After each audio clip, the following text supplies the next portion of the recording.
Awal mula Bukit Kelam. Seri cerita rakyat Kalimantan Barat. Narator Felix Junior. Ilustrator Priscilla Deliana. Alkisah, di negeri Sintang, hiduplah dua orang pemimpin dari keturunan dewa yang memiliki kesaktian tinggi. Namun, keduanya memiliki sifat yang berbeda. Yang pertama bernama Sebeji atau dikenal dengan Bujang Beji. Ia memiliki sifat suka merusak, pendengki, dan serakah. Tidak seorang pun yang boleh memiliki ilmu, apalagi melebihi kesaktiannya. Oleh karena itu, ia kurang disukai oleh masyarakat sekitar, sehingga sedikit pengikutnya. Sementara, seorang lainnya bernama Temenggung Marubai. Sifatnya justru kebalikan dari sifat Bujang Beji. Ia memiliki sifat suka menolong, berhati mulia, dan rendah hati. Kedua pemimpin tersebut bermata pencarian utama, menangkap ikan, di samping juga berladang dan berkebun. Bujang Beji beserta pengikutnya menguasai sungai di Simpang Kapuas. Sedangkan Temenggung Marubai menguasai sungai di Simpang Melawi.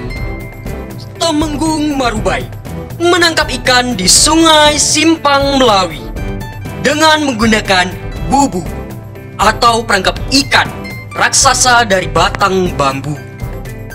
Ikan-ikan tersebut kemudian dipilihnya. Hanya ikan besar saja yang diambil. Sedangkan ikan-ikan yang masih kecil dilepaskannya kembali ke dalam sungai sampai ikan tersebut menjadi besar untuk ditangkap kembali. Dengan cara demikian, ikan-ikan di sungai di Simpang Melawi tidak akan pernah habis dan terus berkembang biak.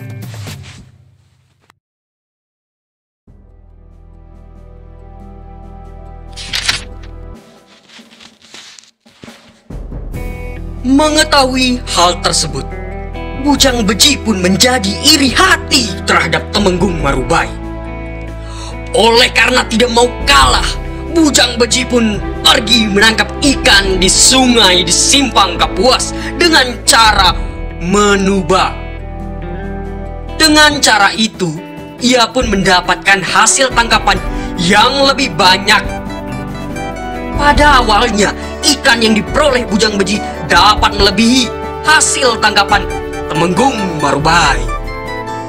Namun, ia tidak menyadari bahwa menangkap ikan dengan cara menubak lambat laun akan memusnahkan ikan di sungai Simpang Kapuas. Karena tidak hanya ikan besar saja yang tertangkap, tetapi ikan kecil juga ikut mati. Akibatnya, semakin hari hasil tangkapannya pun semakin sedikit. Sedangkan Temenggung Marubai tetap memperoleh hasil tangkapan yang melimpah. Hal itu membuat Bujang Beji semakin dengki dan iri kepada Temenggung Marubai. Gawat, jika keadaan ini terus dibiarkan, gumam Bujang Beji dengan geram. Sejenak ia merenung untuk mencari cara agar ikan-ikan yang ada di sungai Kapuas habis. Setelah beberapa lama berpikir, ia pun menemukan sebuah cara yang paling baik, yakni menutup aliran sungai Melawi dengan batu besar pada hulu sungai Melawi. Dengan demikian, sungai Melawi akan terbendung dan ikan-ikan akan menetap di hulu sungai. Setelah memikirkan masak-masak, Bujang Beji pun memutuskan untuk mengangkat puncak bukit batu di Nangasilan. Dengan kesaktiannya yang tinggi, ia pun memikul puncak bukit batu yang besar itu. Oleh karena jarak antara bukit batu dengan hulu sungai Melawi cukup jauh, ia mengikat puncak bukit itu dengan 7 lembar daun ilalang.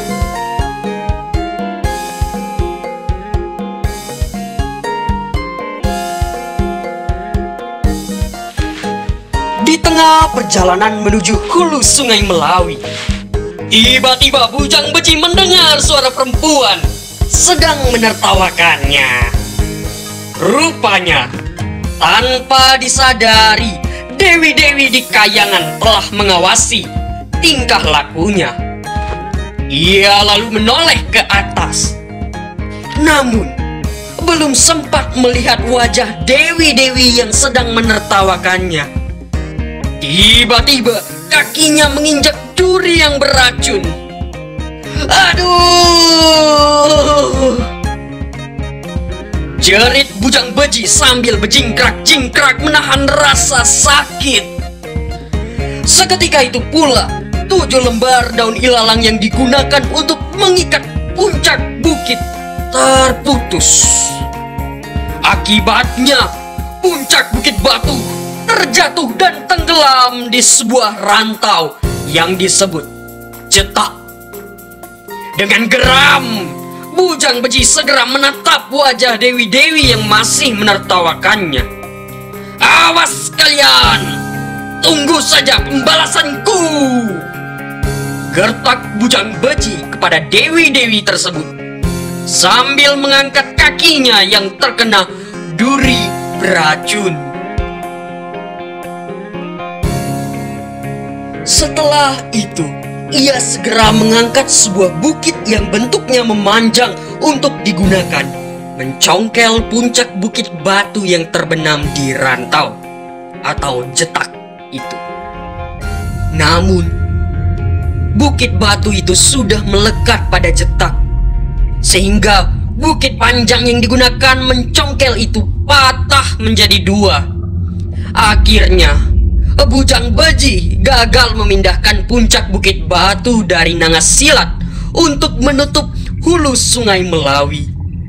Ia sangat marah dan berniat untuk membalas dendam kepada dewi-dewi yang telah menertawakannya itu.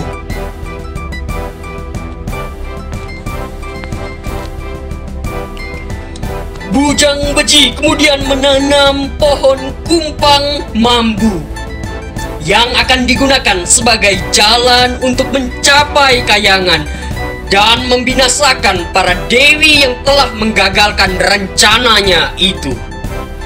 Dalam waktu beberapa hari, pohon itu tumbuh dengan subur dan tinggi menjulang ke angkasa. Puncaknya tidak tampak jika dipandang dengan mata kepala dari bawah.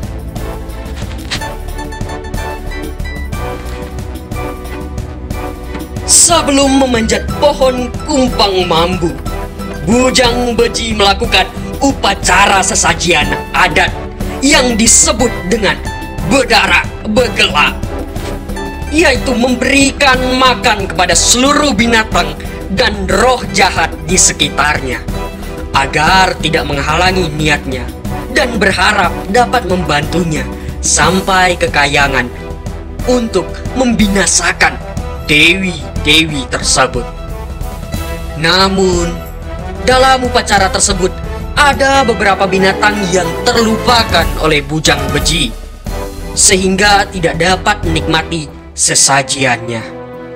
Binatang itu adalah kawanan sampok atau rayap dan beruang.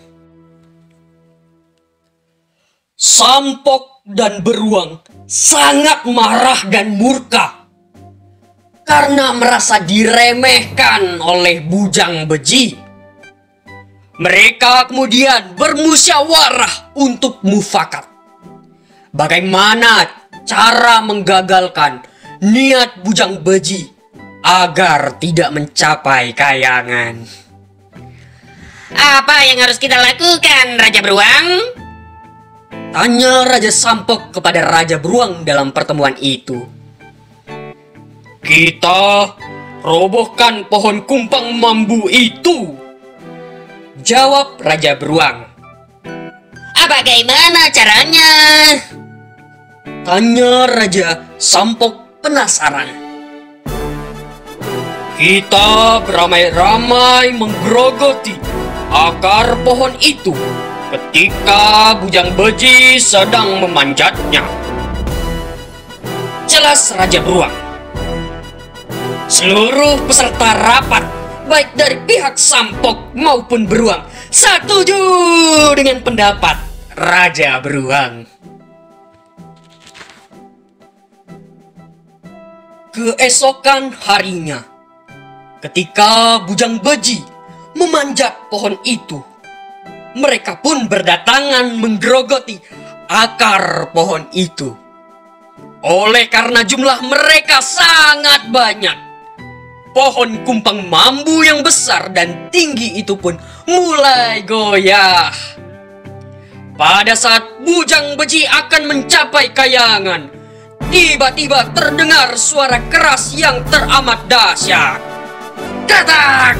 Kretak! Kretak! Beberapa saat kemudian, pohon kumpang mambu setinggi langit itu pun roboh bersama dengan Bujang Beji. Tolong! Tolong! Tolong! Terdengar suara Bujang Beji menjerit minta tolong. Pohon tinggi itu terhempas di hulu Sungai Kapuas Hulu, tepatnya di Danau Luar dan Danau Belida. Bujang Beji yang ikut terhempas bersama pohon itu mati seketika.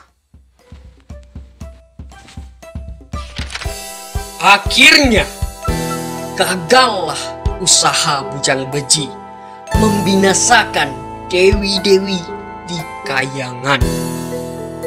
Sedangkan Temenggung Marubai terhindar dari bencana yang telah direncanakan oleh Bujang Beji. Selesai.